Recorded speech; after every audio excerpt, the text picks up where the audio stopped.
this guy needs to be rejetted because the weather's getting warmer already. But first, we need to wash them. First things first, tape off your intakes.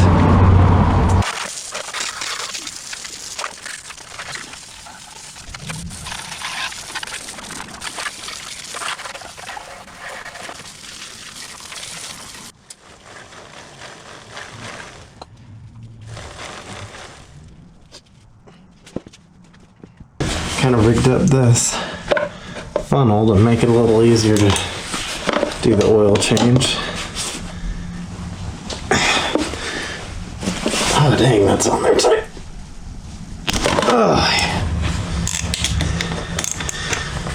Make sure I don't put it on that tight when I put it back on.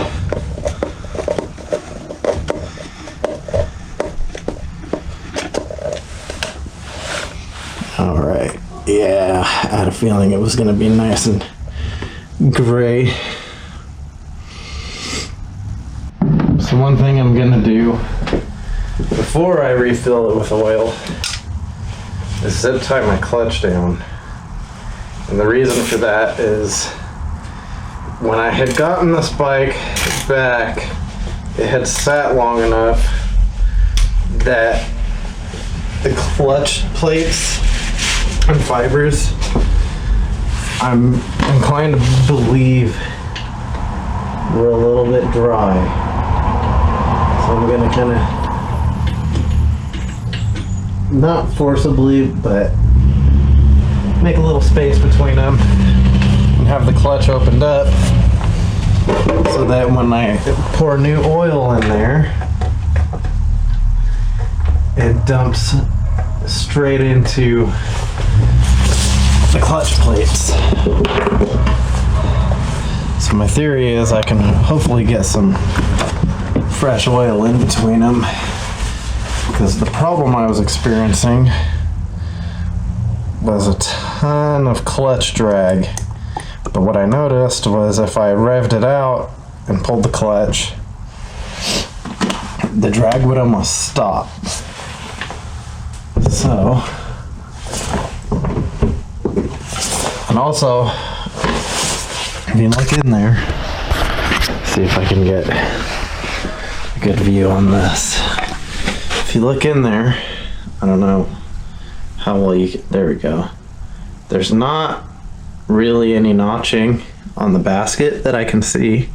So it actually looks really good. I think I was just getting too much friction from the plates after the bike had sat for so long. So I'm just gonna really slowly pour some in there. Try to aim it directly onto that opened up clutch. Now I had mentioned that I need to do rejet the 400. That's because it was running a little bit rich. It was significantly warmer than the last time I ran it. So I'm not going to do that on video. I've already changed jetting on that bike enough times for YouTube. I'm also going to put a new back tire on it.